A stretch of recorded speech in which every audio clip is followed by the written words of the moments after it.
Ancho, ajeno y convertido en una porquería, dice Poliana. Siempre girando y tirando a la redondez. Superpoblado de gentes y noticias, así está el mundo.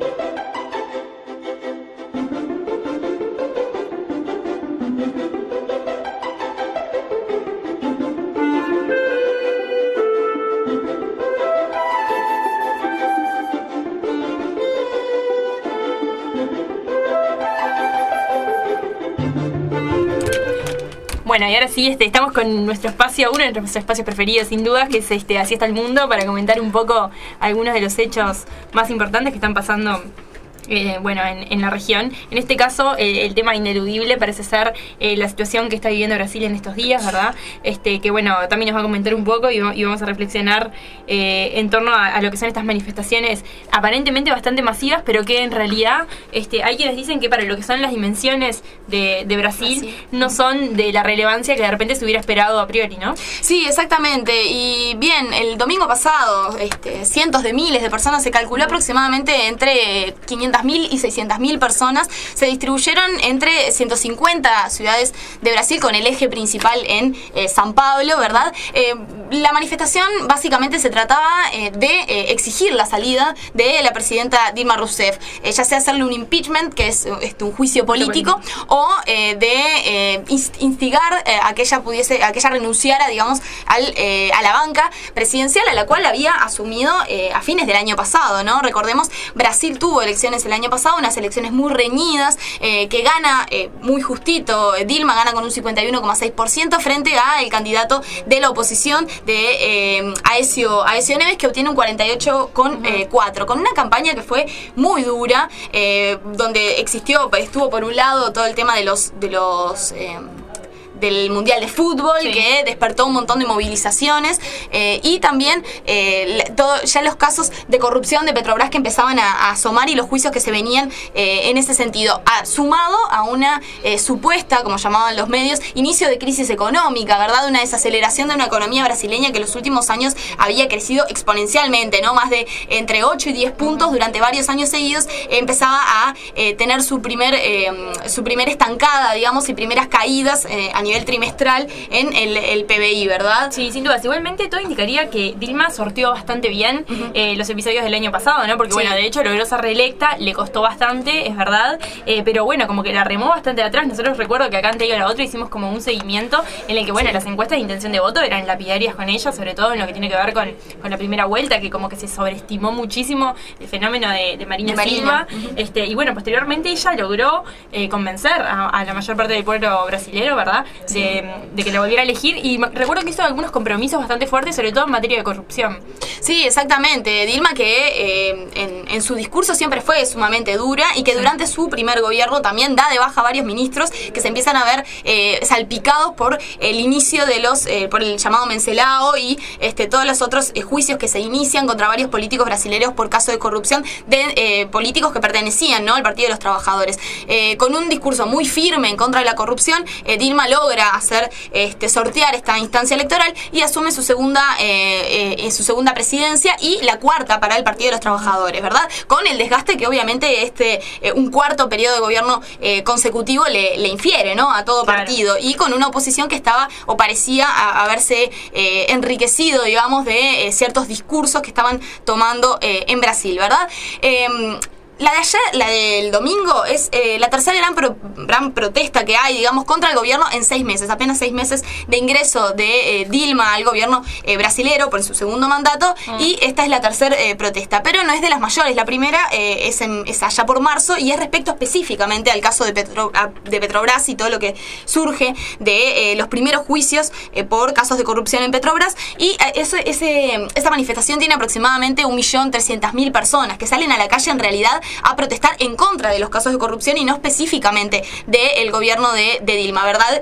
Muchos de los convocantes y de las personas que salieron a la calle evidentemente estaban y tenían una posición muy crítica respecto al papel del Partido de los Trabajadores y del gobierno de Dilma en este espacio, pero el llamado, digamos, a la calle en aquel momento era específicamente en contra de los casos de corrupción de Petrobras. Claro, eran como, digamos, las voces más radicalizadas, aquellas que pedían el juicio político a la presidenta en aquel momento, ¿no?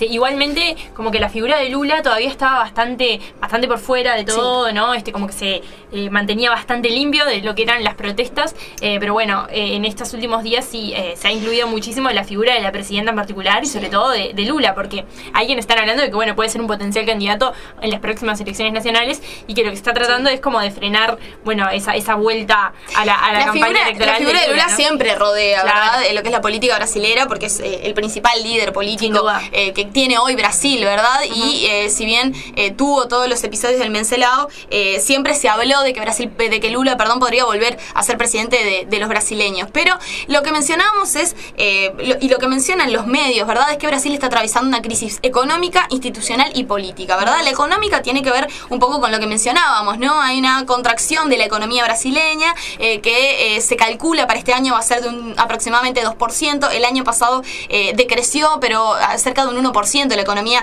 brasileña, y una inflación que está por encima de los estimativos que el gobierno estaba realizando. Se calculaba alrededor de 6-7% y la inflación anual está en aproximadamente un 10%. Claro. También, bueno, se manifiestan subidas en términos del desempleo, una caída del peso del real también, una subida del precio del dólar. Y bien, una situación económica que creo que en realidad engloba una situación económica que viven varios países de América Latina, Uruguay incluidos, y hay una manipulación evidentemente de ciertos grupos de derecha o de ciertos empresarios de querer ya catalogar esto de una crisis económica fuerte, de la cual no se saldría, ¿verdad? Claro. En Brasil hay mucha expectativa respecto a eso y se considera que Brasil ya está en crisis, cuando en realidad lo que hay es una desaceleración de la economía con ciertos indicadores que tienen que prestarse atención, digamos, y por eso también Dilma coloca también en el Ministerio de Economía personas que están más vinculadas a sectores empresariales y a querer mantener los números macroeconómicos estables para poder hacer frente a lo que es en realidad una desaceleración y una pequeña recesión que tiene Brasil, pero que no implica una crisis económica como se está mencionando o como mencionan varios medios y la oposición brasileña hoy en día, ¿verdad? Claro, sí, sin dudas. Y en realidad yo creo que todo esto también lo que hace es como abrirle varios frentes a Dilma, sin ¿verdad? duda. Porque bueno, sin duda que los sectores más de extrema derecha,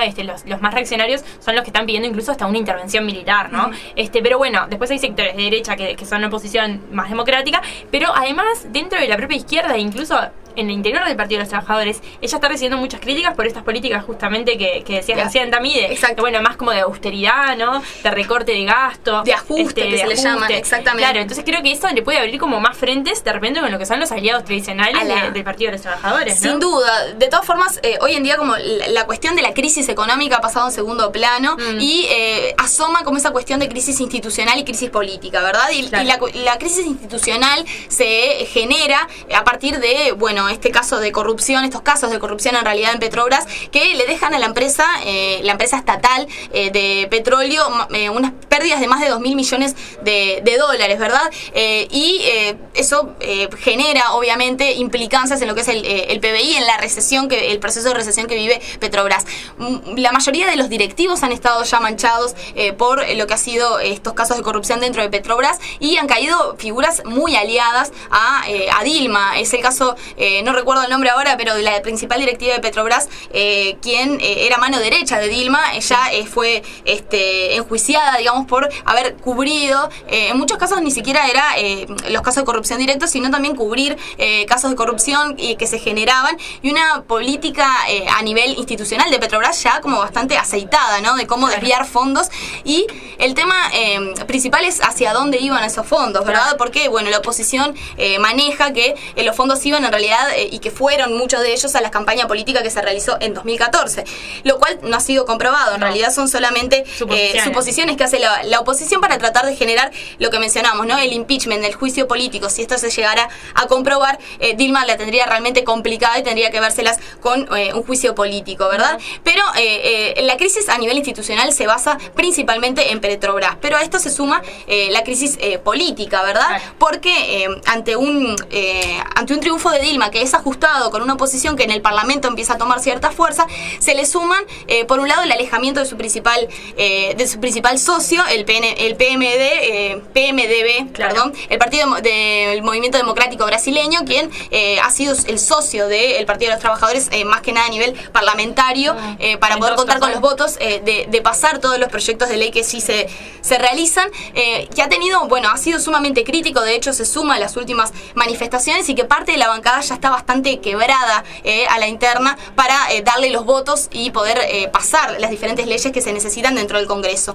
Y a eso se suma algo que se ha hablado últimamente y que es bastante llamativo, quizás acá en Uruguay se ha comentado bastante, que es la bancada de la triple B, ¿verdad? Que es la bancada de BOI, que son los bueyes, Biblia y Bala, refiriéndose en realidad a una bancada que transversaliza todos los partidos políticos de Brasil y que hoy en día están generando la mayoría en diputados, ¿verdad? Son alrededor de 373 diputados de una bancada que tiene un total de 513, que se componen de diferentes religiosos, más que nada evangelistas.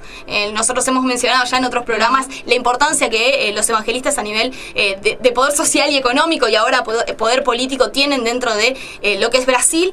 El BOI tiene que ver con los grandes latifundistas y grupos empresariales que están colocados en la Cámara Baja del Congreso brasileño, y Bala son los militares, ¿verdad? Grupos afines a la dictadura y a los procesos de dictadura que sufrió Brasil los años anteriores. Esta triple bancada ha tratado de generar y de bloquear varios de los proyectos de ley que Dilma quiere sacar adelante, principalmente en realidad respecto a derechos civiles, por ejemplo, matrimonio igualitario o despenalización del aborto, que en realidad son discusiones que todavía no se están dando demasiado en Brasil, pero respecto a la despenalización del aborto sí hay como una posición mucho más firme y más reacia, y también y aumentar el poder armamentístico y la represión en las calles de Brasil, ¿verdad? Es como una triple alianza entre la iglesia, los latifundistas y los militares, que se genera y se condensa en el Congreso, y que hoy en día también está bloqueando bastantes de los proyectos de ley y de las reformas que quiere implementar Dilma para este gobierno, ¿verdad? Es otro obstáculo que se le impone a Dilma y que también acrecienta la crisis política que hoy tiene que afrontar la presidenta brasileña. Claro, sin duda, también está la cuestión de la propuesta de la baja de la imputabilidad, ¿verdad? Exacto. Que es algo a lo que el Partido de los Trabajadores se ha opuesto, pero bueno, ha quedado como bastante en solitario dentro de la Cámara, porque por supuesto que es como que tiene un costo político electoral bastante alto oponerse a una medida populista de ese tipo, más en un país como Brasil, en donde, bueno, la percepción de inseguridad es muy alta por parte de la población. Pero creo que, bueno, volviendo un poco a la situación del PT en el Congreso, las malas noticias empezaron para el gobierno a comienzos de este año. Yo recuerdo que en marzo hubo un hecho muy, muy particular que fue como que marcó un poco todo el inicio de esta situación mala para el Partido de los Trabajadores, que fue la pérdida de la presidencia de la Cámara Baja, de la Cámara de Representantes, que por primera vez en todos estos años de gobierno del Partido de los Trabajadores no iba a ser alguien del PT el presidente de la Cámara de Representantes. Que bueno, que en realidad es muy importante saber y controlar sobre todo la presidencia de la Cámara, porque lo que tiene es que, bueno, por ahí pasa gran parte de lo que es el poder de agenda, ¿verdad? Del trabajo parlamentario. Entonces eso indudablemente es una ventaja para el partido que ocupa esa presidencia.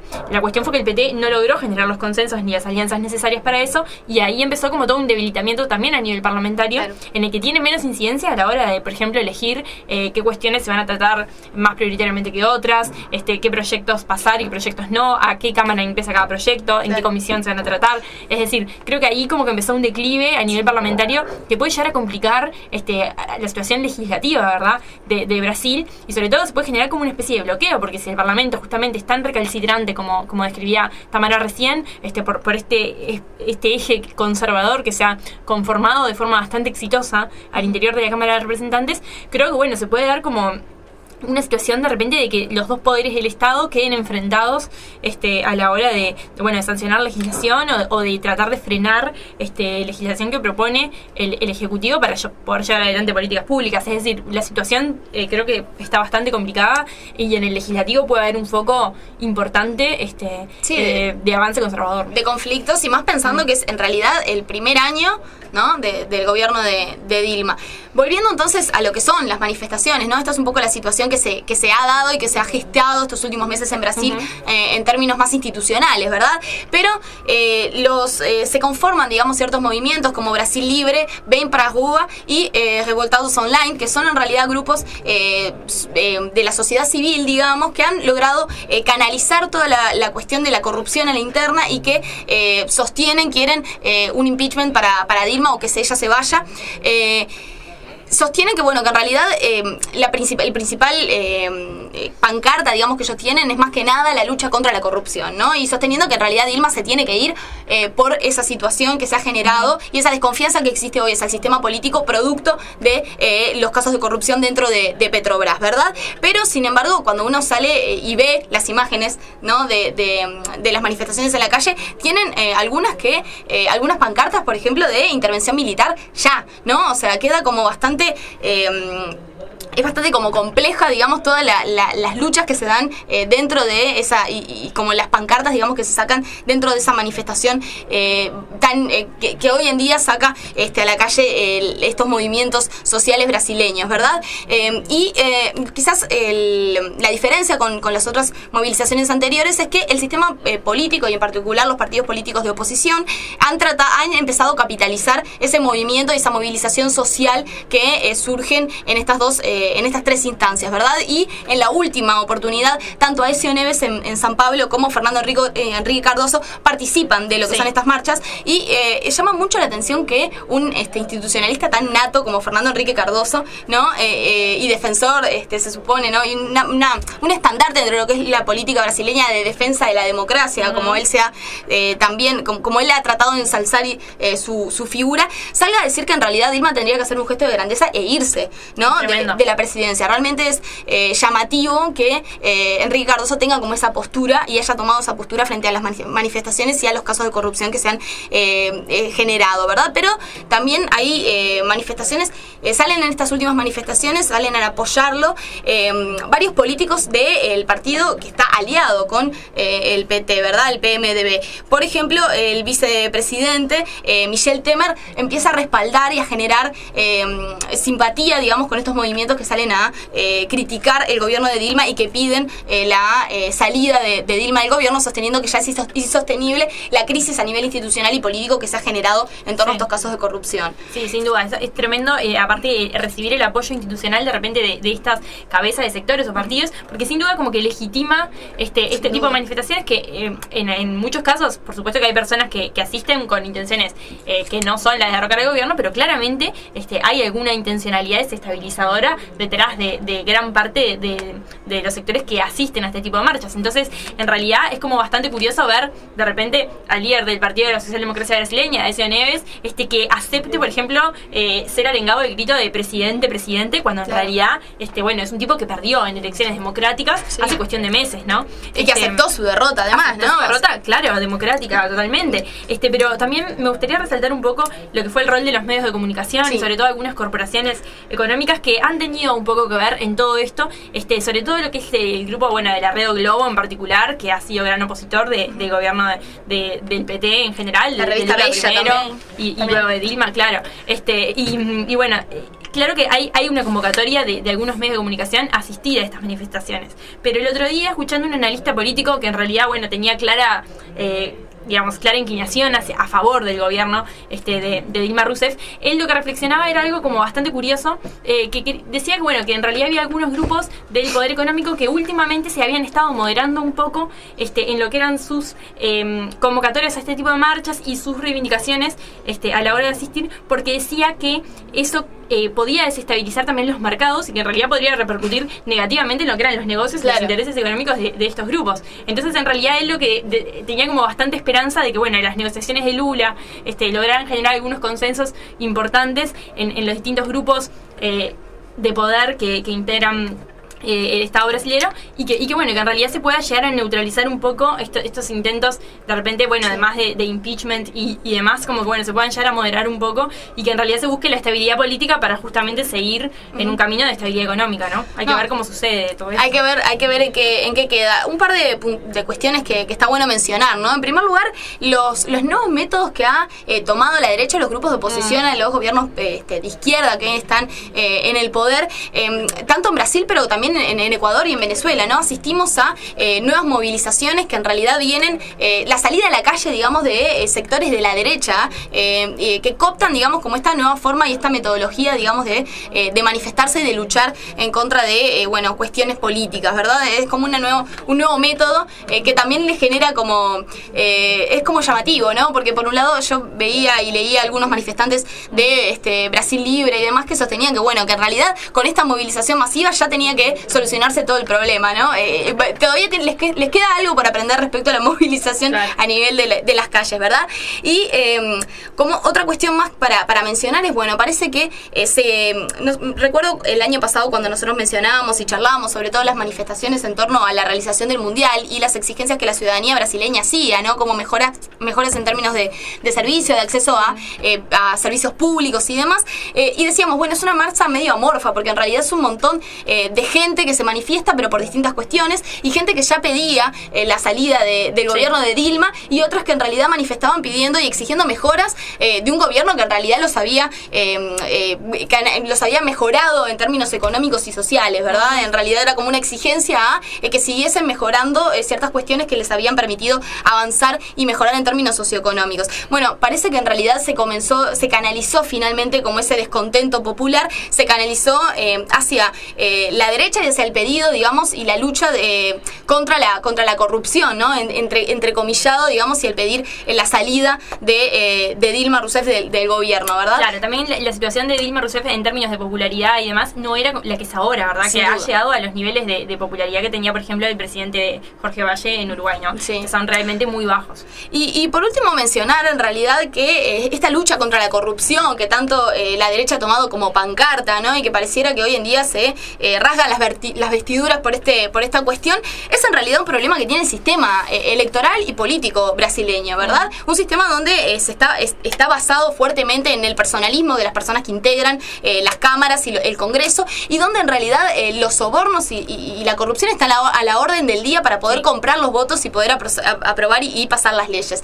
Quizás en otro momento sea interesante charlar de cómo se genera y cómo está hoy el sistema político y el sistema electoral brasileño generado y institucionalizado, pero en realidad estas prácticas de corrupción existen y están a la orden del día para cualquiera de los partidos brasileños, porque en el fondo es la forma que se ha establecido para poder obtener los votos y aprobar las leyes necesarias para seguir gobernando, ¿verdad? Claro, estaría bueno charlarlo bien porque en realidad también se fundamenta un poco en lo que es las características del federalismo brasileño, Exacto. ¿verdad? Que muchas veces, bueno, llevan a los presidentes o los gobernadores a terminar sobornando a los diputados, y que hay como una especie de periodo de pases que es en el verano, entre enero y marzo, en el que suceden las cosas más bizarras del mundo, ¿verdad? Donde los diputados y senadores cambian de bancada como si nada, y en realidad el electorado no parece sancionarlos con demasiado énfasis a los diputados que cambian de partido así nomás, ¿verdad? Y como que no hay un control de repente ciudadano más fuerte que sancione ese tipo de prácticas, y que sin duda atrás hay intereses económicos que mueven todo esto, ¿no? Sin duda, así que bueno, en realidad es una